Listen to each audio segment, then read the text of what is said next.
Who's there? Nay, answer me. Stand and unfold yourself. Long live the king.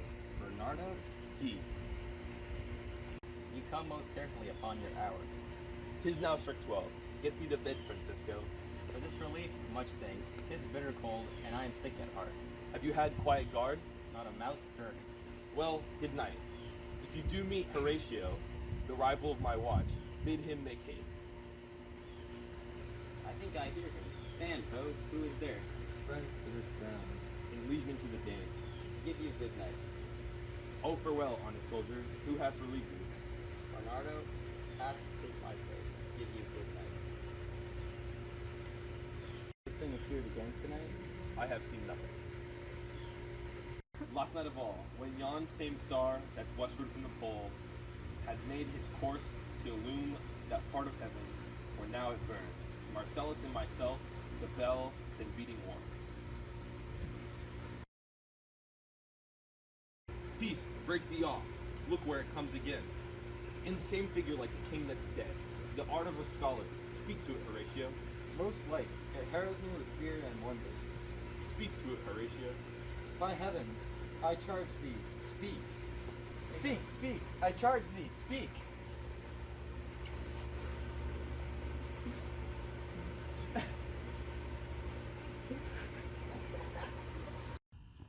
Let us impart what we have seen tonight unto young Hamlet. Let's do it, I pray, and I this morning know where we shall find him most convenient.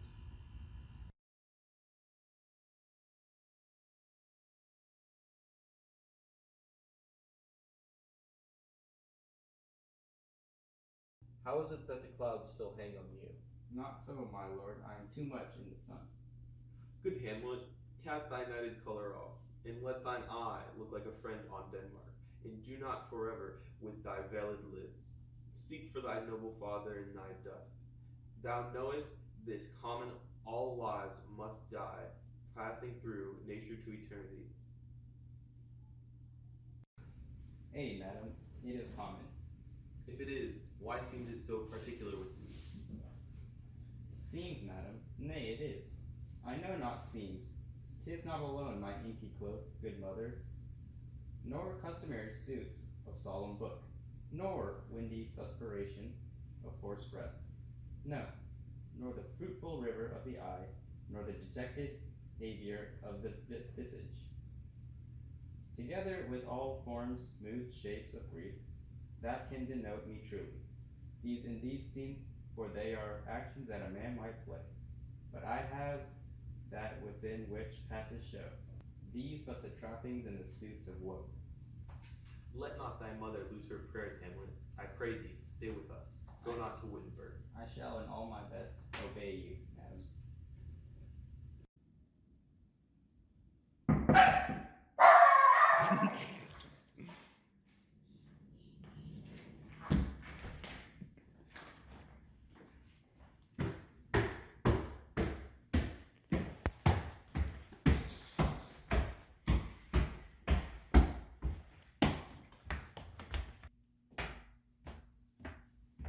My lord, I came to see your father's funeral.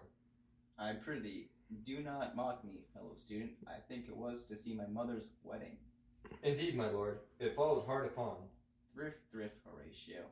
The funeral baked meats and did coolly furnish forth the marriage tables. Would I have met my dearest foe in heaven, or ever had I seen that day, Horatio? My father. Methinks I see my father. Mixed together had these gentlemen, Marcellus and Bernardo, on their watch, in the dead wasted middle of the night, been thus encountered a figure like your father. Form of the thing, the apparition comes. I knew your father, these hands are not more like. But where was this? My lord, upon the platform where we watch. Did you not speak to it? My lord, I did, but answer it made none. Yet once methought it lifted up its head and did address itself to motion, like as it would speak, but even the morning cock crew loud, and at the sound it shrunk in haste away and vanished from our sight. My father's spirit, in arms. All is not well. I doubt some foul play. Would the night was come, till then, sit still, my soul. Foul deeds will rise, though all the earths o'erwhelm them to men's eyes.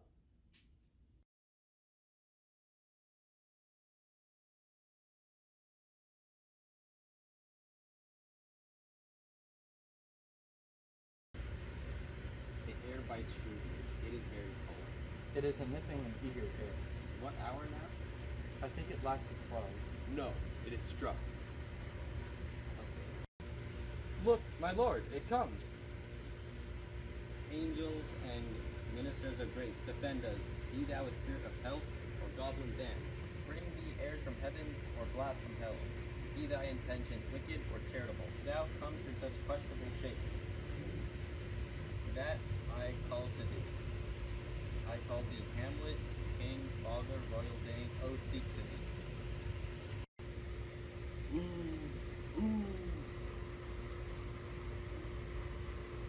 It beckons you to go away with it, as if some impertinent desire to you alone. It will not speak. Then I will follow it. Do not go, my lord. Why? What should be the fear? I do not set my life at a pin's feet. And for my soul, what can it do to that? It being a thing that is immortal. It waves me forward. I will follow. What if it tempt you towards the flood, my lord, or to the dreadful summit of the cliff that beetles over his base in the sea, and then he assumes some other horrible form, which might deprive you of the sovereignty of your reason and draw you into madness? It weighs me still. Go on. I'll follow you.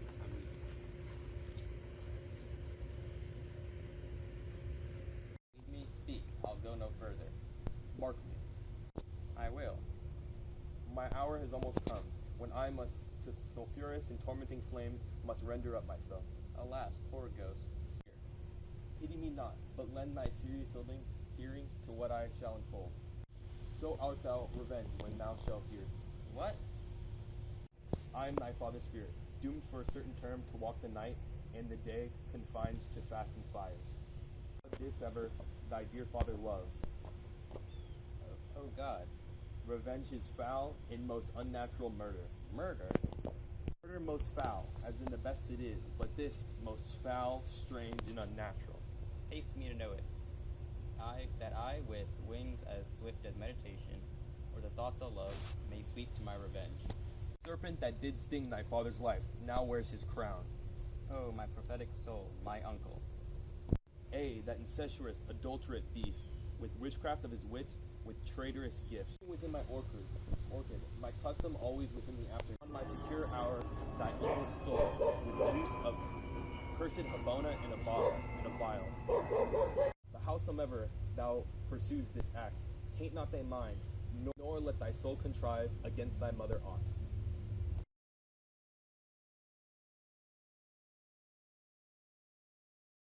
So, uncle, there you are. Now to my word. It is adieu, adieu, remember me. I have sworn.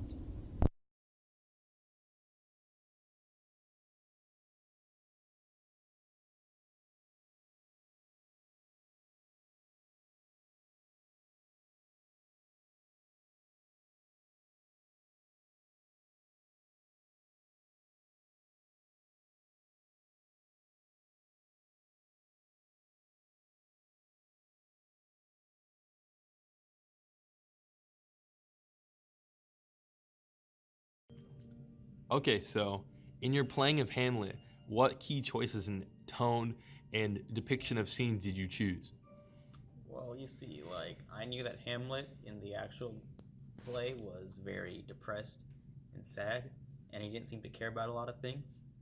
So because of that, I had to dress like a goth, kind of because they don't really care about a lot of things, and they always seem depressed.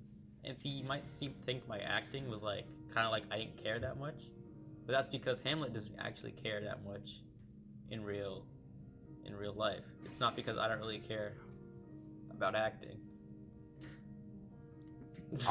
Very interesting. Hello, Claudius. I was wondering, in your interpretation of the play Hamlet, what key choices did you make in the tone and pauses in voice and facial expressions? When I was playing Claudius, I decided to interpret him as cruel and vindictive, saying even after he had already killed Hamlet's father, he was still going to try to be cruel to Hamlet. So when I was speaking, I used the cruelest tone possible. My costuming was very aggressively styled, and overall, I kept that sort of cruel demeanor up the whole time.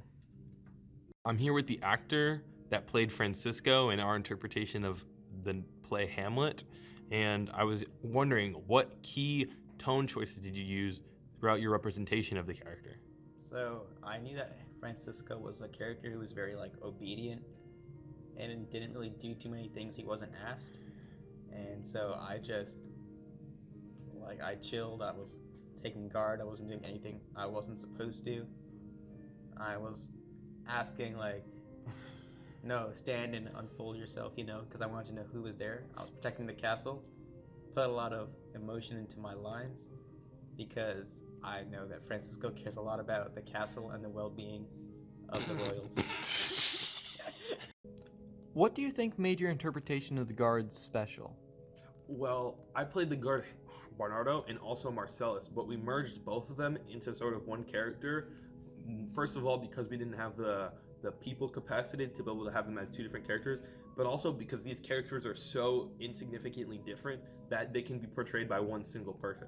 So the entire time I just kept an obedient tone, and I tried to be slightly intimidating, wearing a jacket, but both the characters are almost identical in their nature.